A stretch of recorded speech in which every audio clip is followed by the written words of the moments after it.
Assalamualaikum warahmatullahi wabarakatuh. Selamat pagi semua. Oke, kita kembali lagi di mata pelajaran kepariwisataan. Untuk pertemuan minggu ini, saya akan menyampaikan untuk materi kedua atau modul kedua dari mata pelajaran pariwisataan. Seperti yang saya paparkan kemarin, kita di minggu ini akan membahas tentang industri pariwisata. Oke, sebelum masuk apa itu pengertian dari industri pariwisata, sebelumnya kita sudah mengenal apa pengertian dari pariwisata, mengenal pengertian dari wisata, lalu mengenal apa itu wisatawan, serta mengenal apa itu kepariwisataan. Lalu di minggu ini kita akan membahas tentang industri pariwisata. Tujuan pembelajaran kita pada hari ini untuk pertemuan di industri pariwisata diharapkan kalian bisa memahami apa itu pengertian dari industri pariwisata, lalu diharapkan juga kalian dapat mengkategorikan atau mengenal mana saja yang termasuk dalam industri pariwisata. Oke, kita masuk untuk pengertian industri pariwisata. Industri pariwisata merupakan suatu industri atau serangkaian usaha-usaha perusahaan yang menghasilkan barang hingga jasa yang disediakan untuk para wisatawan agar terpenuhinya kebutuhan kesenangan dalam berwisata hingga terjadinya pergerakan wisata yang dilakukan oleh wisatawan itu sendiri. Untuk fungsi dari industri pariwisata itu sendiri jelas, yang tadi poin pertamanya adalah memenuhi kesenangan serta kebutuhan dalam aspek wisata, yang dalam objeknya ini akan memenuhi kebutuhan dan kesenangannya para wisatawan yang akan menjadi market atau objek di industri pariwisata atau di pariwisata itu sendiri.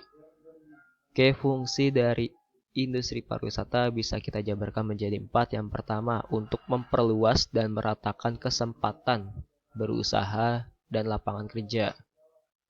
Karena jelas industri pariwisata juga menjadi sektor untuk terciptanya lapangan pekerjaan ya. Apalagi di kota-kota yang memiliki attraction wisata dalam kategori daya tarik wisata alami atau yang bukan disebut dengan daya tarik wisata buatan ya. Pasti sangat besar potensi lapangan kerja di objek-objek wisata alam atau wisata-wisata yang ada di sekitar mereka. Lalu yang kedua adalah sebagai sarana pendorong bagi pembangunan daerah. Pariwisata penghasil devisa terbesar kedua. Kalau kita mengkategorikan devisa negara ya, itu dia menjadi 5 besar, Pak. Jadi kedua untuk penghasil devisa negara atau devisa daerah itu sendiri ya. Lalu yang ketiga adalah memperbesar pendapatan nasional dalam rangka menciptakan kesejahteraan dan kemakmuran rakyat, serta menumpukan rasa cinta tanah air. Ketika sudah mengenal daya tarik atau attraction wisata yang alami, pasti kita akan merasa tak cinta pada tanah air kita, melihat pemandangan, pesona alam, flora dan fauna, pasti kita akan bangga akan siapa itu Indonesia di mata dunia tentang pariwisata. Lalu yang keempat adalah memperkaya kebudayaan nasional dan menetapkan kebinaan dalam rangka membukukan jati diri bangsa. Yang kita tahu emang budaya Indonesia itu sangat beragam ya. Dari adat, suku, bahasa itu sangat beragam. Itulah yang membuat kita menjadi atau itulah yang menjadi salah satu daya tarik wisata Indonesia yang harusnya bisa dikembangkan lebih jauh dibandingkan harus menciptakan wisata-wisata atau daya tarik wisata buatan ya.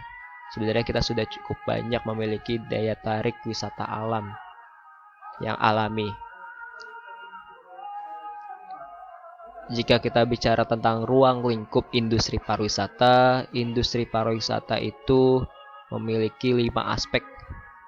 Yang pertama adalah industri pariwisata yang berkaitan dengan daya tarik wisatanya. Daya tarik dapat digolongkan menjadi 2. Yang pertama daya tarik fisik dan yang kedua adalah daya tarik atraksi. Jelas kalau daya tarik fisik ini lebih ke industri pariwisata yang tidak bisa berpindah-pindah atau industri pariwisata dengan daya tarik alami seperti air terjun, lalu mungkin pegunungan, curug, danau, itu kan nggak bisa berpindah-pindah ya. Dan itu daya tarik alami yang bukan buatan yang emang nggak bisa berpindah-pindah. Lalu yang kedua itu daya tarik pertunjukan yang mungkin sebagian besar bisa berpindah-pindah ataupun tidak berpindah-pindah tapi memiliki sebuah pergerakan yang bisa dikategorikan menjadi daya tarik atau attraction wisata buatan. Lalu yang kedua ada fasilitas. Kenapa fasilitas menjadi industri pariwisata? Karena jelas di industri pariwisata selain menjual sebuah barang, kita juga menjual sebuah jasa. Nah, fasilitas ini termasuk industri pariwisata dengan kategori jasa. Fasilitas di sini cenderung berorientasi pada daya tarik di suatu lokasi karena fasilitas-fasilitas yang terletak dekat dengan pergerakan pariwisata pergerakan wisatawan untuk memenuhi kebutuhannya. Contohnya seperti apa? Seperti hotel, restoran, lalu penginapan ya, dan sebagainya. Lalu yang ketiga ada industri pariwisata dengan aspek infrastruktur. Yang dimaksud infrastruktur sendiri adalah ini lebih berkaitan ke segmennya adalah pemerintah ya, orientasinya ke pemerintah karena industri pariwisata yang berorientasi pada struktur ini lebih cenderung ke pemerintah seperti jalan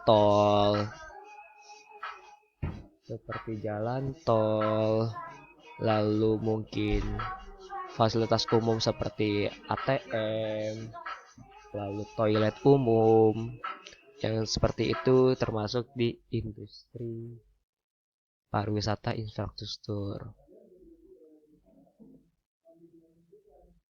Lalu yang keempat adalah industri pariwisata dengan segmen transportasi. Jelas transportasi akan mempermudah pergerakan seorang wisatawan yang sangat dibutuhkan oleh mereka. Transportasi darat, laut, hingga udara. Cenderung ini adalah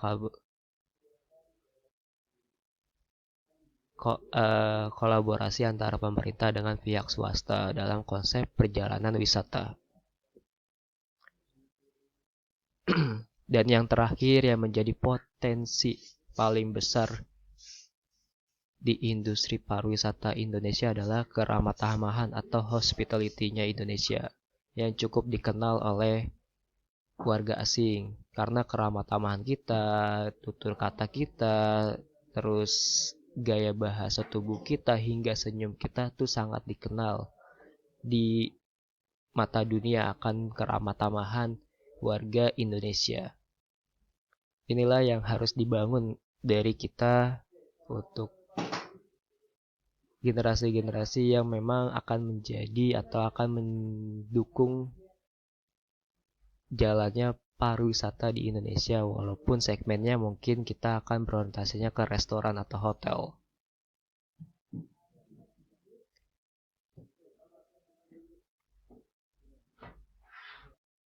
Baik, cukup sekian presentasi dan paparan saya untuk minggu ini. Kurang lebihnya saya mohon maaf. Akhir kata, saya ucapkan terima kasih. Wassalamualaikum warahmatullahi wabarakatuh. Buat kalian semua, untuk materi atau modul minggu ini juga sudah saya lampirkan di e-learning. Silakan kalian download untuk materi modulnya untuk pembahasan kita untuk pertemuan minggu ini. Oke, terima kasih semua. See you.